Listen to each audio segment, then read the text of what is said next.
నేడు సంగారెడ్డి జిల్లా నర్మెటకు CM Revanth Reddy oil palm ఫ్యాక్టరీని ప్రారంభించనున్న ముఖ్యమంత్రి 62 ఎకరాల విస్తీర్ణంలో 300 కోట్లతో పరిశ్రమ నిర్మాణం.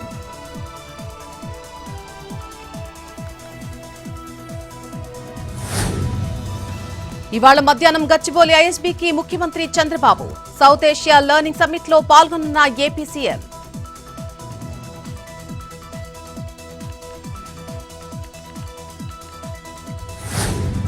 శ్రీశైలం మల్లన్న గర్భాలయంలో వీడియో చిత్రీకరణపై ఉన్నతాధికారుల చర్యలు. విధుల్లో నిర్లక్ష్యం వహించారని 2 ఉద్యోగుల సస్పెండ్. ఆలయ పర్యవేక్షకుడు టెంపుల్ ఇన్స్పెక్టర్ పై వేటు.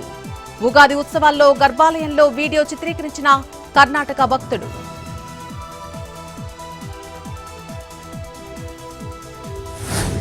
చిత్తూరు జిల్లా మర్రిపల్లిలో దొంగల హల్చల్. ₹1,00,000 నగదు చోరీ. సీసీటీవీ ఫుటేజ్లో దృశ్యాలు రికార్డ్.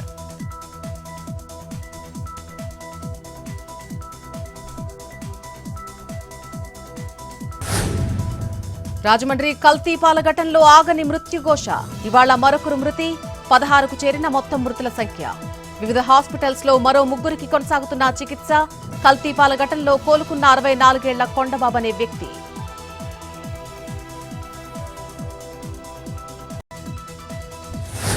కర్నూలు జిల్లా బోర్వకల్లో అగ్ని ప్రమాదం. బైక్ మెకానిక్ షాప్ లో చెలరేగిన మంటలు. 18 ద్విచక్ర వాహనాలు అగ్నికి ఆహుతి. 4 లక్షల మేర ఆస్తి నష్టం.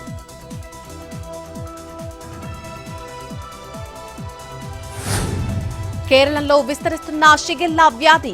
పెరుపయల్ పంచాయతీలో 12 మందికి పాజిటివ్. ఒక చిన్నారి మృతి. కలుషిత నీరు, ఆహారం ద్వారా వ్యాపిస్తున్న డిసీజ్.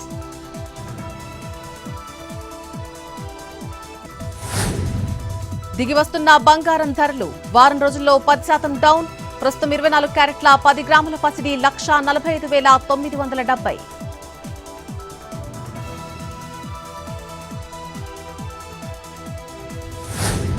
ఇవాళ స్థిరంగానే వెండి ధరలు. Kilo silver rate 2,50,000.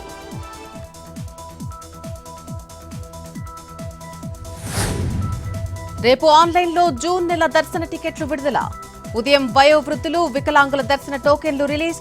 మధ్యాహ్నం 3 గంటలకు అంగ ప్రదక్షిణ టికెట్లు విడుదల.